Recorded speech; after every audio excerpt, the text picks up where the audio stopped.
Bom dia, Paula. Bom dia a toda a família Canção Nova. Está começando o CN Notícias, edição da manhã, direto de São Paulo. Agora são 9 horas e 25 minutos. A gente tem imagens ao vivo aí hoje da Zona Norte, olha só, região de Santana. E hoje é Dia Nacional de Combate ao Alcoolismo. Nossa equipe alerta sobre os efeitos do álcool no cérebro. E falando de família, o repórter Sidney Fernandes preparou uma reportagem com orientações da igreja para fortalecer o casamento. E aqui no CN Notícias você fica informado sobre a previsão do tempo. Essas e outras notícias você confere a partir de agora.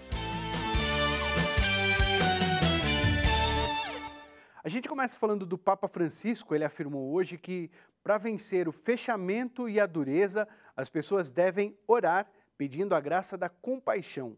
Durante a homilia da missa na Casa Santa Marta, o Papa explicou a diferença entre um coração endurecido e um coração compassivo. Um coração sem compaixão é um coração que se deixa levar pela idolatria, pela autossuficiência. Francisco esclareceu que o remédio para toda a dureza do coração é a memória. Ele convida a não esquecer a graça da salvação que torna o coração sincero e capaz de misericórdia. Agora a gente confere, mudando de assunto, como fica o tempo em todo o Brasil. Terça-feira é instável na região sul. As pancadas de chuva se espalham pelos 3 estados que têm risco de chuva forte. Em Santa Catarina e no Paraná, chove a partir da tarde. Já no Rio Grande do Sul, o dia segue com muitas nuvens e chove a qualquer hora. O sol predomina em todo o sudeste do país. Entre o leste do Rio de Janeiro, sul do Espírito Santo e norte de Minas Gerais, não chove. Nas demais áreas, sol com chuvas isoladas. No centro-oeste, o sol e o calor prevalecem. A previsão é de chuvas isoladas, principalmente entre a tarde e a noite. Entre o Amapá e Roraima, não chove. Nas demais áreas da região norte, faz sol e há previsão de pouca chuva. Entre o oeste do Tocantins e o leste do Pará, chove a qualquer hora. No Nordeste, o tempo fica bastante instável. Muitas nuvens e pode chover a qualquer hora entre o litoral da Bahia e do Maranhão. Nas demais áreas, o sol aparece, mas também chove à tarde. Olha, um alerta sobre a dengue. Muita gente anda preocupada com o novo coronavírus. Essa atenção é necessária mesmo, só que o cuidado com doenças mais comuns aqui no Brasil é essencial. Uma delas é a dengue, que tem feito vítimas em todo o país. A condição climática e a combinação de calor e chuva ampliam a proliferação do mosquito Aedes aegypti, o transmissor da dengue. Nessa rua, na cidade de Lorena, no interior de São Paulo, são poucas as pessoas que não contraíram a doença. Aqui em casa, só não pegou meu cunhado e meu marido, o resto tudo já pegou. Quantas pessoas pegaram dengue aqui? Sim? Eu, a minha vizinha que mora lá no fundo e meu marido. Somente nas primeiras semanas de 2020, o Brasil registrou mais de 30 mil casos de dengue, segundo o Ministério da Saúde. No entanto, a preocupação com o novo coronavírus tem tirado o foco da população para a prevenção de doenças mais comuns aqui no Brasil, como a dengue. Este terreno é um exemplo daquilo que não pode ser feito.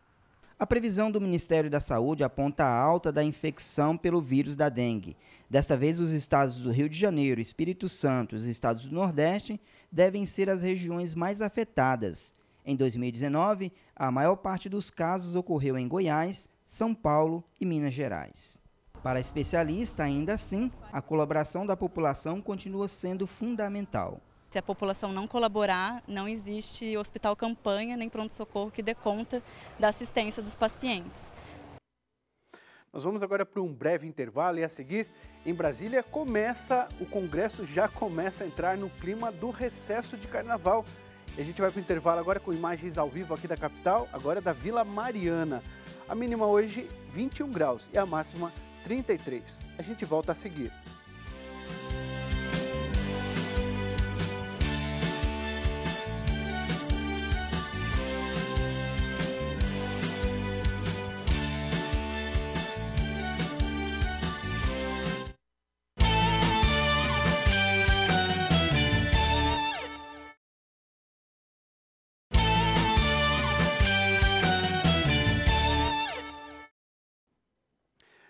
O ministro Ives Gandra Martins Filho, do Tribunal Superior do Trabalho, considerou que a greve dos petroleiros da Petrobras é ilegal. Cabe, entretanto, recurso contra a decisão. A previsão é de que a greve seja julgada pelo TST no dia 9 de março. Na segunda-feira, o ministro autorizou que a estatal tome medidas como corte de salários, sanções disciplinares e demissão por justa causa para não interromper a produção na Petrobras. Na decisão, Ives Gandra Filho entendeu que a greve é abusiva por não cumprir diversas determinações de outras liminares concedidas à empresa para garantir as atividades. A greve, iniciada no início deste mês, protesta contra as demissões que devem ocorrer na fábrica de fertilizantes nitrogenados do Paraná, que deve ser fechada pela Petrobras. Segundo a Federação Única dos Petroleiros, as demissões afetam mais de 1.000 famílias. De acordo com a federação ainda, o acordo coletivo de trabalho não está sendo respeitado pela estatal. Para a maioria dos brasileiros, o carnaval vai ser a partir de sábado. Mas em Brasília, os parlamentares já entraram no ritmo do feriado. Até semana que vem, apenas comissões devem dar andamento a assuntos menores. O ano mal começou para os parlamentares e eles já vão dar outra pausa nos trabalhos. É que esta semana eles já viajam para os seus estados de origem por causa do carnaval. E pautas importantes vão ter que esperar mais uns dias para continuar tramitando. Pelo menos até a volta do carnaval, nenhum projeto deve ser deliberado no plenário. Mas a semana tende a ser muito mais curta, né? Porque em alguns estados o carnaval começa na quinta-feira, outros até na quarta-feira, e os parlamentares viajam sempre para suas bases eleitorais. Então essa semana é mais curta e também a semana que vem, a semana do carnaval, e aí na seguinte, logo depois tem a quarta-feira de cinzas, você tem mais uma semana que será também praticamente perdida para discussões relevantes no Congresso. E neste ano vai ser ainda mais comum encontrarmos o Congresso assim, com pouco movimento. Isso porque o ano prevê, além dos feriados, também as eleições municipais em outubro. Então, se o Congresso pretende aprovar alguma reforma, precisa fazer ainda no primeiro semestre. Até mesmo os vetos presidenciais a itens da Lei de Diretrizes Orçamentárias ficaram para ser votados nos últimos dias de fevereiro ou início de março.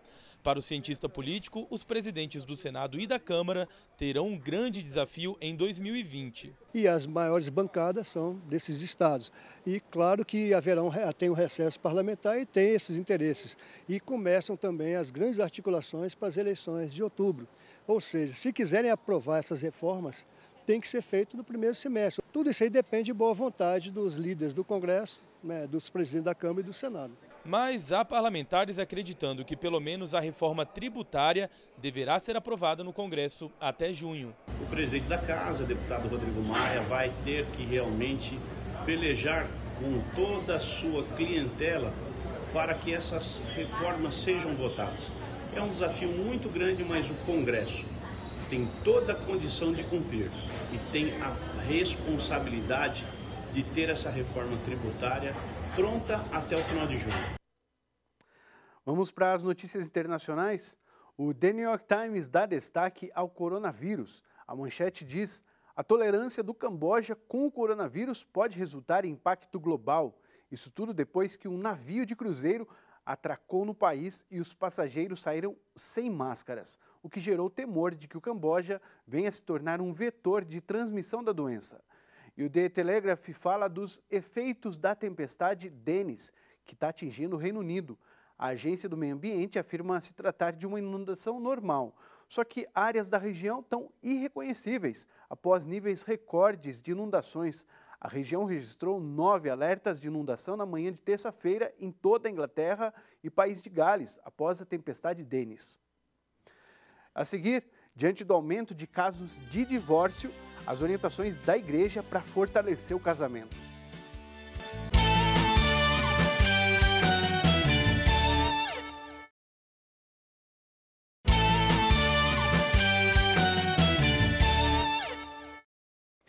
CN Notícias, edição da manhã, está de volta.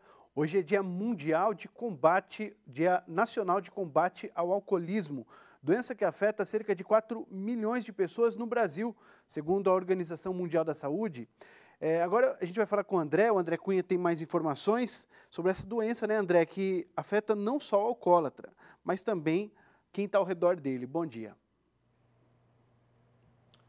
Exatamente, Rodrigo. Bom dia para você, bom dia para todos. E um dado interessante que tem preocupado os especialistas é que o uso do álcool está aumentando entre os jovens e isso está acontecendo cada vez mais cedo. Mas uma questão que a gente queria trazer aqui nesse momento é como que alguém pode chegar ao vício, né, do uso do álcool. E é sobre isso que eu vou conversar agora com a doutora Priscila Gasparini, que é neuropsicanalista. Bom dia, doutora. Bom dia, tudo bem? Tudo jóia. A gente começa perguntando, então, como é que a pessoa, quando, né, e como uma pessoa pode se viciar em álcool? A partir do consumo de álcool, a pessoa ingerindo, ela começa a liberar alguns neurotransmissores, e um deles é a dopamina. A dopamina dá uma sensação de bem-estar, de relaxamento e de prazer. Então, é essa substância que acaba comprometendo a pessoa a se sentir muito bem e fazendo ela repetir esse comportamento e acaba ocorrendo vício em álcool. O que acontece no cérebro da pessoa viciada? Alterações de córtex cerebral, né, que é responsável pelo pensamento. Então, a pessoa tem dificuldade em concentração, em pensamento lógico, cognição. O bulbo também é responsável por algumas áreas importantes, também fica comprometido, né? A questão do relaxamento, a pessoa se sente relaxada, se sente bem e dá até aquele soninho depois da bebida. Então, isso é bacana para pessoas que não conseguem relaxar, não conseguem dormir. Então, é um conjunto de coisas que vão se agravando e a pessoa vai tendo esse comprometimento do vício, tendo lesões no fígado, que liberam enzimas que são muito prejudicais para a saúde, e acaba ocorrendo lesões de pensamento, de sensações, a pessoa não percebe, paladar, olfato, visão, ficam todos comprometidos e acabam tendo dificuldade de fixação de pensamentos no cérebro. Então, a pessoa que vai ter muito mais dificuldade em decorar um número de telefone, falta palavras no vocabulário. Então, tem várias sequelas aí que o álcool pode trazer para essa pessoa. Como reverter o quadro, esse dano que o álcool causa no cérebro? Nós temos estudos hoje que se a pessoa conseguir parar de beber por um mês, os neurotransmissores comprometidos já começam a ser produzidos novamente.